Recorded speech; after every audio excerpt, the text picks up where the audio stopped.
Akkam barattoota, ani barsiisaa Yooseef Mulaatuuti. Viidiyoo kana keessatti kan waliin barannu waa'ee SQL'ti. SQL jechuun Structured Query Language jedhama. Structured Query Language'n maalidha? Akkamittiin fayyadamuu dandeenya?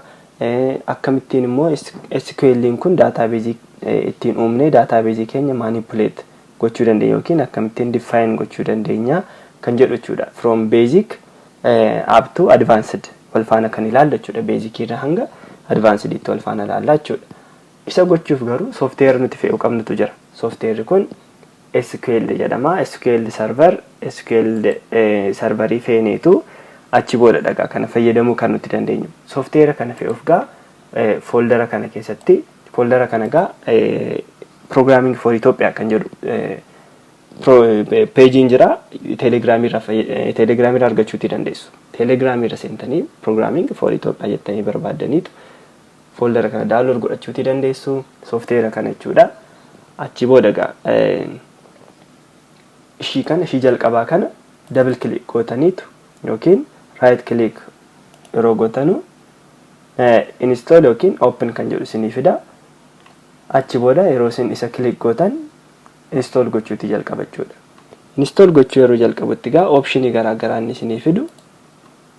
Kana fakkeenyaaf iddoo kanatti end user license agreement jira. Isa accept gootanii I accept the license term and condition kan jedhu tuqxanii next jettu. Asitti gaasin waa lama sadii arguutii dandeessu. Ani already fe'een ture waan ta'eefidha kan inni tokko naa fidu. Isa akkuma jirutti dhiistaniitu install eegganni godhee booda next jettu. Next jettaniitu gaa wanta tokko checks ni godha waan ta'eef isa eeggachuu danda'uudha qabdu. Iddoo kanatti next isa kana fe'u eegganni fe'ee fixee booda next jettu click goote jechuudha. Next jettu batanii click gootu. Iddoo kanatti gaa kana duwwaa dhiisuus dandeessu. Asitti yeroo baay'ee private hin jedhanii private jechuu dandeessu, duwwaas dhiisuu dandeessu, rakkoon qabu. Maqaan keessan akkuma jirutti dhiistu. Iddoo kanatti next gootu. Achi booda waan akkasii isinii fide yoo ta'e akka jirutti dhiisuu dandeessu yookiin default instance jettanii ishii kana click gootanii booda next jettanii Windows authentication mode jedha. Isa jalaa toon ta'an isa irraa kanaan fe'achuu dandeessu. Inni kun waa biraadha gaammaaf basic baran jalqabna waan ta'eef Windows authentication mode maana darbinu next jettu ishii kana click gootu lachuun isaa check godhadhaati booda isin fayyada waan ta'eef next jettu asitti homaan gootanii next jettaniitu install gochuuti jalqabdu jechuudha. Install yeroo gochuuti jalqabdan egaa isaan kana hunda isaa afran saayyuu isinii fe'aa jechuudha. Hamma isinii fe'utti hin eegdu jechuudha. Egaa haala kanaan isinii xumuree booda gaa next jettu hunda isaa fe'eera waan ta'eef isin iddoo kanatti finish jettuuni. Achi booda SQL Server ishii jettu kana right click install gootu yookiin double click gootan isinii bana. Achi next jettu accept gootu ishii gaaraa kana next jettu iddoo kanatti gaa wanta barbaadan jechuu dandeessu. Ani yeroo baay'ee private jechuu dandeessu. Kaampaanii keessanidha. Install jettuun jechuudha achi booda. Achiin hamma inni install godhee xumurutti eeggattu. Haala kanaan egaa eegga isinii xumuree booda isinii finish jettuuni achiin software sadaffaa feetu jechuudha. Eegga isinii xumuree booda egaa haala kanaanii next jettu iddoo kanatti I accept jettu next achi booda iddoo kanatti wanta isin akka isiniif barbaadan check godhattu jechuudha. Fakkeenyaaf setup support file kana check gochuu dandeessu. Database services an kana dura fe'aa ture waan ta'eef as check gochuun dirqama miti.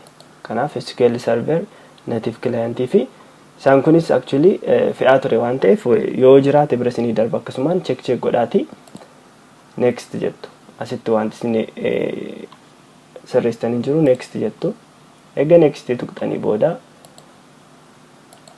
install gootu jechuudha. Requirement hedduutu jira waan ta'eef tokkoon install isinii godha waan ta'eef iddoo kanatti gaasa nuti check gochaa turre hunda isaa nuuf fe'aatii jira jechuudha.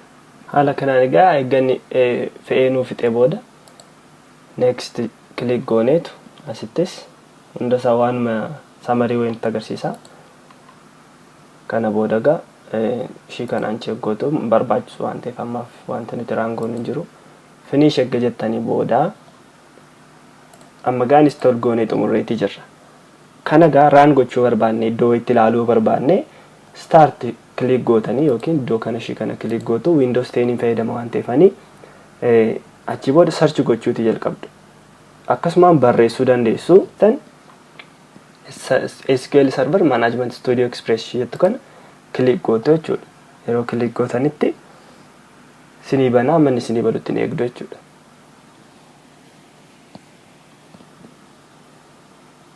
Haala kanaan eegganni banii booda server name isaa gaa iddoo kanatti sinii fidaatii jira. Namoota tokko tokko hin fidu koompitara tokko tokko irratti haala kanaan kan inni dhufu.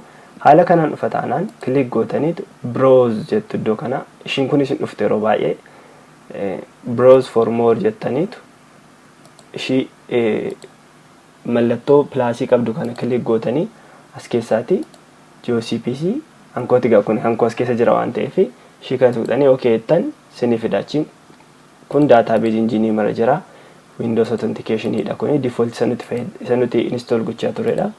Connect jettuun jechuudha. Yeroo isin connect jettan egaa serverii keessanitti connect isinii godhe local server asirra jira waan ta'eef connect isinii godheetu waan kana isinii banaa jechuudha.